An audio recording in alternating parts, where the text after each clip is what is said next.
Dr. Beverly Wright has been working in environmental justice since before it had a name.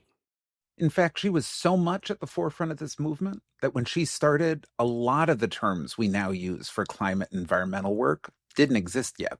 We figured out how to educate communities, how to connect them with the government, how to not just collect data, but allow communities to learn how to collect their own data with citizen science. They have names.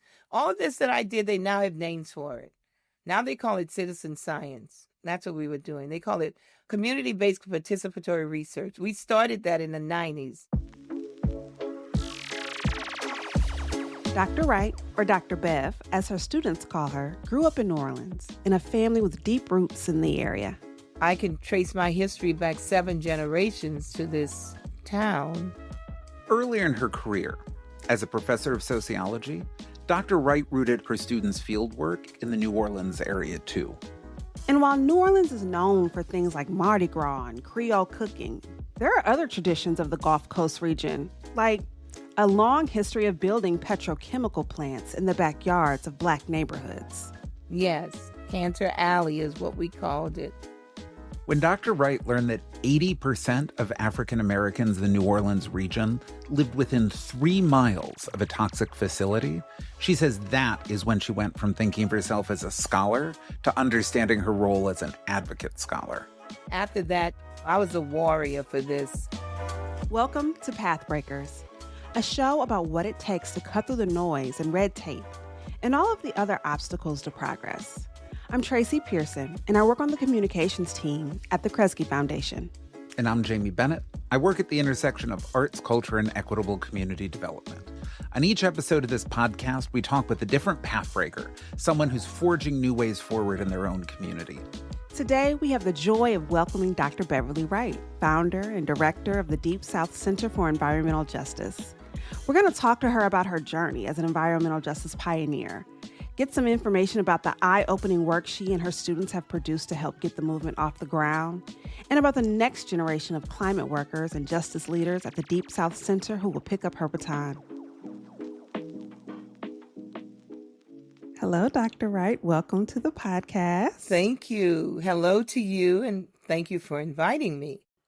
We're going to talk about a few things today. New Orleans, your work in the environment sector, but also as a scholar, an advocate. And I think a lot of people, when they hear New Orleans, they think very festive and Mardi Gras and partying. But there's also Hurricane Katrina and it being the 20-year, I don't like the word anniversary. Neither do I. But that happened 20 years ago. It's not an anniversary. No. But it is a moment where we need to hold space for what transpired. Yeah.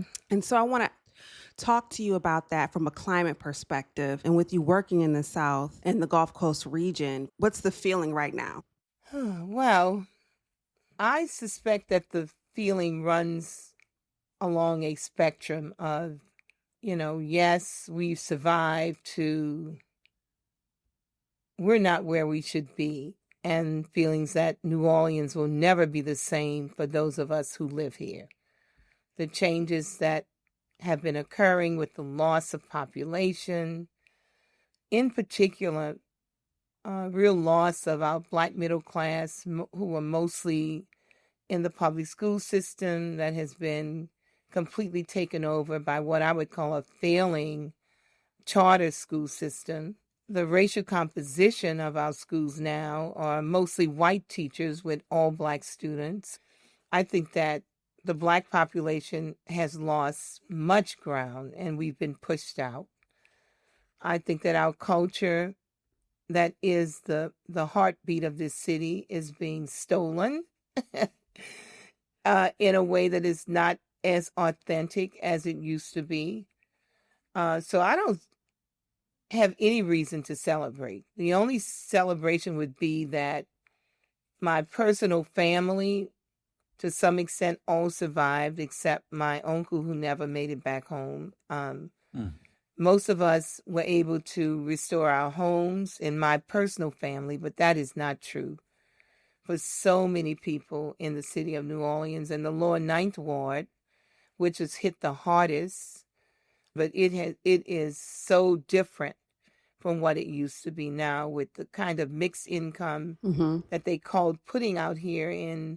So a lot of poor people in a suburb with no real transportation, no jobs out here, no sidewalks for walking, and grocery stores miles apart, people having to cross the interstate by foot, running in between cars.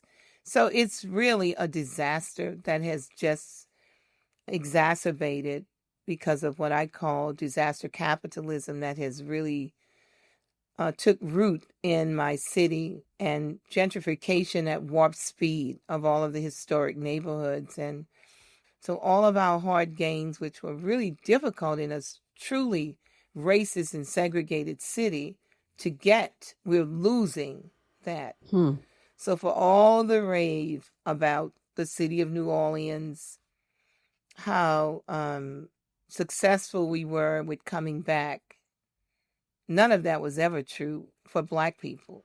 And the Black population is poorer than what it was before Katrina. We have a loss of transitional wealth, Black wealth in this city, just by losing your house, which is probably the biggest portion of our wealth.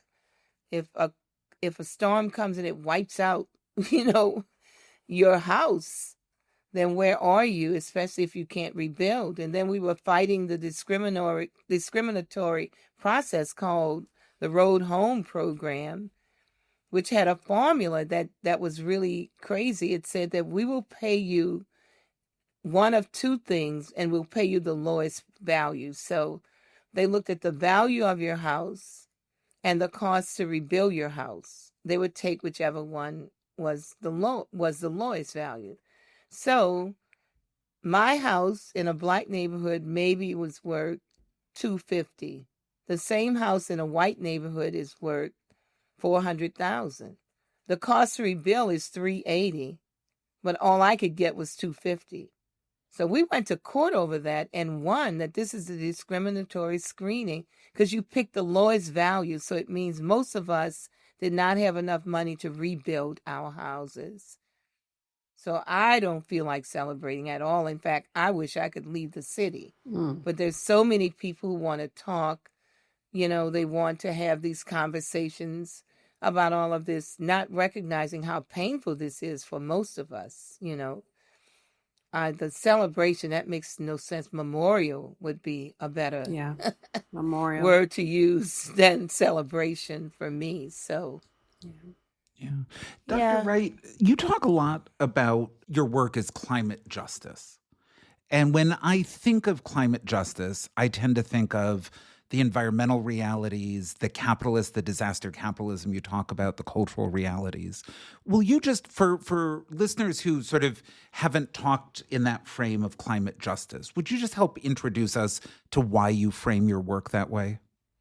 So I would say that I frame my work as environmental and climate justice because I cannot separate environmental justice from climate justice. In fact, the first people to recognize the intersection of those two were people who lived in toxic environments, fence-lined with polluting facilities.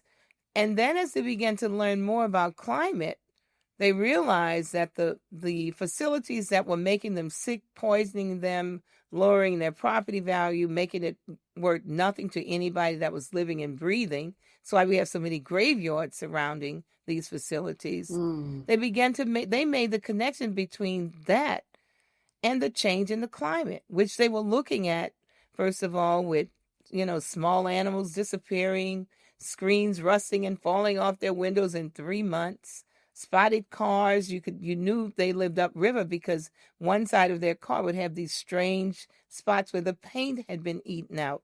And now they could also, directly relate that to the change in the climate. Plants in their gardens no longer growing and their general health. Yeah. Add to that, and this is what is so ironic, add to that the COVID virus that has this unusual relationship with PM 2.5 That is what is released from petrochemical facilities. It actually attaches itself to these small molecules, and when we breathe it in, it goes deeper into our lungs. So our death rate, faster than most people, and we die more quickly. So it's a more virulent disease for us because we live near toxic facilities than it is for those who don't. So it's very difficult to separate these environmental justice and climate justice. People of color are in double jeopardy for both of them. So they're in a double jeopardy situation from climate and environmental justice. And the polluting industries are the ones that are fueling, carbon, greenhouse gases, which means that we are being attacked from two places. So the negative impact of what's going on from environmental exposure is climate change. And the impacts doubly impact communities who live in these very highly polluted areas.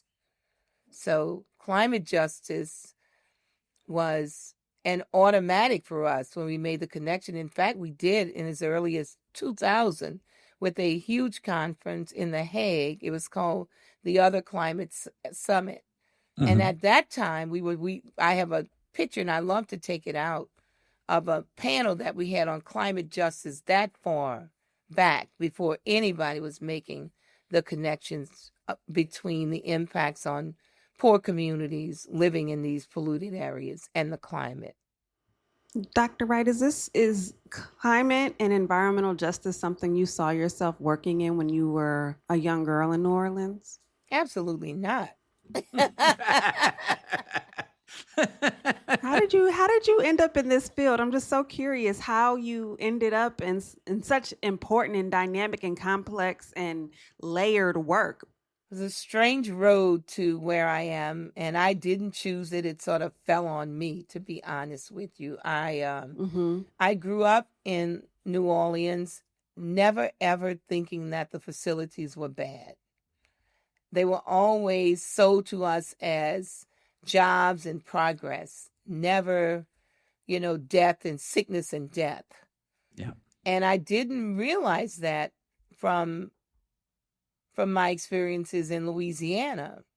I began to look in this direction when I was in graduate school, and my graduate professor, Dr. Addie Levine, was also married to her husband, Maury Levine, who was a psychologist working with people who were being exposed to, toxic facilities with their children dying of leukemia. So her husband was where it was called Love Canal. It was the first in Niagara Falls. Yep. It was the first toxic facility poisoning of a community. So it's a facility poisoning of a whole community. And I was a graduate student, and she just kind of introduced me to that, and I was appalled. I was like, oh my God, the guys who worked there, their skin would turn to a yellowish color from the chemicals that were there. That's how you knew that, it was there. That's how you knew where they worked and where they lived. But no Black people lived or worked in Love Canal. Years later, I found out there was a huge housing project across the street. But they were never brought into the fight, and they were also sick and dying. Not from working in the plant, because they didn't have those jobs. They wouldn't be in the projects if they had those jobs. Yeah. But they were exposed. Now, this came maybe 14 years later. I found out about the Black people, but I found out about what was going on in my own community first. So after maybe 10 years of working at the University of New Orleans with my major professor coming down, and she would bring her little slide projector, and I'd introduce my class to Love Canal, I met Dr. Robert Bullard at a Southern Sociological Association meeting. Just happened to meet him there. And he said, he found out that I was from Louisiana, and he said, you know what? I think we should work together on something. I'm like, what? By then I was working on teen pregnancy and a bunch of other things. He said, and he told me about what was going on in Houston, Texas with his wife, Linda, who was a lawyer. And she was fighting the siting of landfills in a middle-class Black community, and couldn't understand why they picked this one Black community as big as Texas is. And the community that lived there said they felt like they were being discriminated against, with them putting this landfill behind their property, which would destroy their dream homes. And so she asked him to do this. Can you help me find out where all the other landfills are? Where are they? And he did with his class at Texas Southern University. It was an assignment for them. And it wasn't like it is now. I mean, you have to go down in basements and courthouses and pull up old maps and stuff, because this was in the 70s. And his class did that project and produced the results that showed that, there were maybe 4 other large landfills, all of them 3 of them in Black communities, and one was in, you can guess what other community it was, Latino. So 3 of them were in Black communities, 1 in a Latino community, when in fact the Black population was only about 25%. So he said to me, if this is happening in Texas, it could be happening in other places. And since I lived in Louisiana, he said, why don't we work together to see if we can identify all of these landfills? And sure enough, he got a grant for about $20,000, I think it was, from a foundation whose name I can't remember right now, to do this study. And out of that came Dumping in Dixie, which is now like the textbook in environmental justice in universities across the country. And so from there, I started working in Louisiana directly with communities. And there were a number of specific incidences that made me change my whole career path. From working with teenage pregnancy, I was a social psychologist, but I was also looking at not in my backyard and how people deal with finding out that they're living in a toxic environment. Back then it was all new. And most of the research was on nuclear plants, like people living around nuclear facilities. That's where all the work was. They weren't even dealing with petrochemical facilities. Because I think at one time, we all thought it was pretty safe. Nobody ever warned us about the toxins that came out of them. We knew they were stinky, but we never dreamed that they were poisonous, just at the community level. And Louisiana was a hot spot. I mean, they talk a lot about Warrington, North Carolina. But what went on in Louisiana, that's where the big fight was, because of the petrochemical industry, an 85-mile stretch of land with 136 petrochemicals and 6 refineries. Cancer Alley, yep. Yes. So, I mean, you still can't find any place the size of the corridor with that many plants, not even in Texas. Texas is a much bigger place than Louisiana is. And we have we produce almost as much oil and gas as Texas and more natural gas from here. But we're a poor state. Whereas Texas is not poor, but we are very poor. And you can blame it on corruption and stupidity. That's what I call it. It's a combination of the two that has, gotten us to this place where this beautiful state that's known for its many waterways and fishing and hunting and stuff is being completely destroyed by pollution from the oil and gas industry. But I fell into this by... I got a letter from the Office of Civil Rights, U.S. Office of Civil Rights, but it was a Louisiana branch, to testify at a civil rights hearing because communities were saying that they were being poisoned by these facilities. So I was like, okay. And they had found out about us just by writing articles that Bullitt and I had been writing, and going to different conferences around the country, sort of listening to people. So I got this letter to show up there to testify about what was going on in Louisiana. And I decided that before I did that, I was going to do, as a sociologist, do some participant observation. So I got my little minivan with a couple of my students from Xavier, and we drove up and down the River Road. And I was appalled. It's one thing to read about stuff, but I was appalled at what I saw. and that fence line to all of these facilities, I mean, like 6 feet away was the fence line from Shell, Motiva, and all of these plants. I mean, I just had never seen anything like it. And then you saw graveyards. It was just awful, and the smells, and they were just terrible. And I got out of my van one time with the kids to talk to a community person because I didn't understand what I was seeing. Like, I would see Black communities, it would be Black people living there, and then I'd see just cement platforms. What do you call it? That what the house sits on? Just where a slab. I would see slab foundations, like not far away. A whole huge section of just slabs. So I asked the Black guy, older Black man, I said, well, what's going on here? I said, what was over here? He said, oh, that's where the white folks used to live. He said, a boss came down about 8 years ago and said he was going to move us out, and he never came back. So I did the first GIS map showing the spatial distribution of toxic facilities by race and income. And it basically showed that 80% of African Americans living in the different parishes live within 3 miles of a toxic facility versus their counterpart who did not. So it was this strange mapping of facility sightings that showed Black people being left behind while white people were being moved to safety. And it showed the lack of political clout that Black people had, that it was easy for politicians to just ignore them. And even to this day, we're still fighting that. Right now, we're still fighting the same thing with politicians being bought out by these facilities and allowing our people to get sick and die.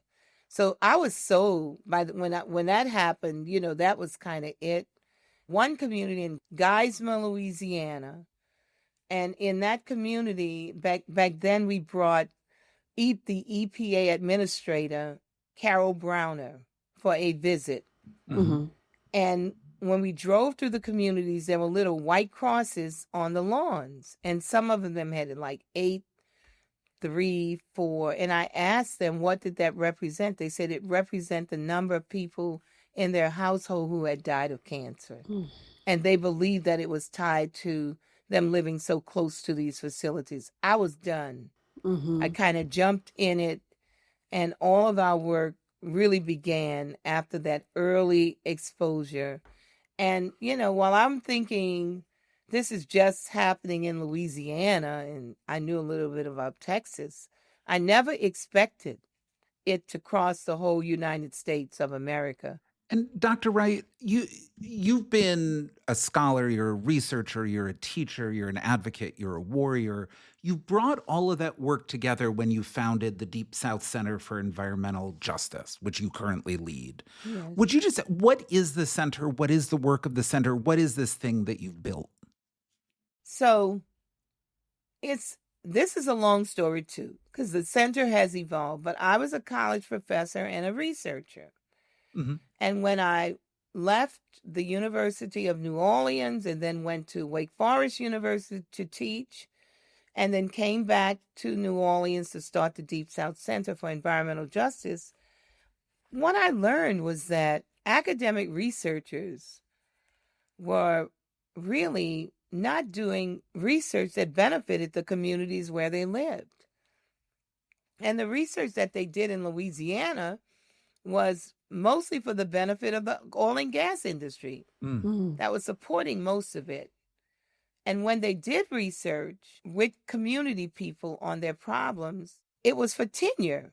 It was not set up in a way that it was shared back with communities. It wasn't put to use in any way to bring about policy changes. It just went into an article for tenure.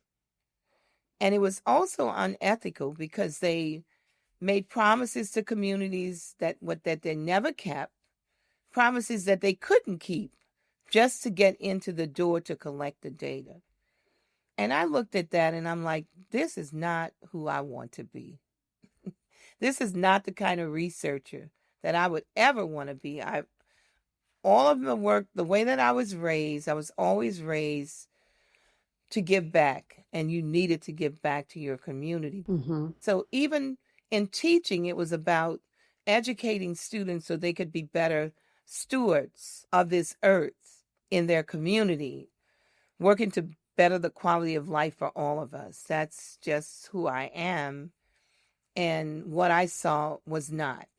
So I started the center really because of all of the pollution, I'm like, communities don't really know what's going on. And they were asking questions. They were like, in fact, not asking questions, they were telling me, we believe that we're sick because of this facility. Mm-hmm. We don't know what's coming out of those smokestacks. We know there's flaring all night. We can't sleep. We know there are horrible smells. We know that our people have rare cancers, not common cancers, but they're rare. Mm-hmm. And they couldn't understand why. Well, very, very quickly, I began to understand why. It's because they are exposed to multiple chemicals at one time, not one chemical. And the science was dealing with one chemical at a time. Right. You take a community being exposed to all of this, and every time they went to court, they would lose the battle because, the industry would come in with their big time lawyers and say, well, what we're releasing is not a neurotoxin. It doesn't cause brain cancer and this and that and the other. Well, that one chemical did not, but the research did not exist. Hear me. The research did not exist when we first started to show the synergistic or combination effects of these chemicals. We've come a long ways. When you hear cumulative impact, people pushing for cumulative impact, and you see the fierce pushback from industry, it's because they know that this would absolutely prove that they are poisoning and that they are the cause of sickness and death in our communities from exposure to multiple carcinogens at one time. So this big push against it, and every time you push it, it's too complicated, but what about this? All of that's a smokescreen to keep us from getting to the bottom of this. And so I figured out that, well, if I'm going to be a different kind of researcher, what should I be doing to make this whole process of collecting data for evidence so that you could change the quality of your life or be in control of that? How could I do this? And so when I first started out, I was, sort of in my little cubicles trying to think of a hypothesis and pulling down all these books and reading and stuff. And I wrote a number of research grants, never got any of them funded. When I started talking directly to communities, I said, well, what do you think the problem is? I said, well, so what do you think we should do? And they told me. So I went back and wrote a proposal representing what they said. And the first year I opened the center, I got 13 grants funded. I'd never gotten one funded on my own. Huh. Now, I wrote about 35, you know what I mean? But of that 35 or so, I got 13 funded in the first year. They weren't all huge grants. Some of them were $30,000, $20,000, but I did manage to win a $250,000 grant from EPA and some of the small foundations. And that's how the center then started, from an idea where a number of us came together from some of the HBCUs and UNO. And then I came up with this whole process for working with communities and developed this model that I now call the communiversity model. That, by the way, I've been implementing for the last 33 years. And it's now been evaluated to show that our process absolutely works. And to be honest, it's all about democracy. Democracy means power to the people. How do you get the people really involved in the political arena that ends up putting them truly in charge of decisions that directly impact their lives? That's what democracy is supposed to be. And during that time, when we started the center, we had like 16 communities that joined our advisory board. And we just got to work. It was all education for us. We had workshops every week in some communities. We introduced them to EPA, to DEQ. We also was like a travel agency where we literally took them to DC to meet with the different divisions within EPA, develop relationships with those people. And what resulted from that was that EPA started listening. Mm-hmm. And once they started listening, then we could get some action, moving forward on policies. We started fighting permits, that were coming through, developing the data, working with lawyers to be able to push back against a lot of these permits. We won some, we lost a lot of it because the laws don't support us. They're based on industry standards, not human health. Mm-hmm. So if you have standards that's supposed to be protecting communities, but the standards are industry standards and not health standards, that's how you get Cancer Alley. Well, Dr. Wright, how do we begin to sort of cultivate the leaders we need next? What do we do to sort of make sure that there's a next Dr. Wright to pick up the relay race that you started? Yeah, well, I'm trying very hard to do that now. I'd say right now the majority of my staff are in their 30s. So one thing you do is cultivate the next generation. It's not easy, Mm-hmm. and it does take years, but we have to do it. And believe it or not, I think that young people are ready. I think they're just tired of us. I'm tired of us. What we do at the center with our HBCU Climate Change Consortium and our big conference with young people, I've watched a lot of young people who are going to be medical doctors become environmental scientists. They make the change into something related to the environment, for working directly with people. And a young woman who wanted to be a doctor, she came to our conference with all of these Black kids everywhere, smart as a whip, doing all kinds of amazing research. And she told her mother, I want to be an environmental engineer. And I want to work with people the way that you do, because with this group, I feel so much love and people supporting one another. And that's what she wants to do. So that's what our conference does with young people. But for the Deep South Center, I'm trying very hard to make sure that the legacy remains and that the mission isn't thwarted, because it's easy to follow the money and lose your way. We've managed not to do that.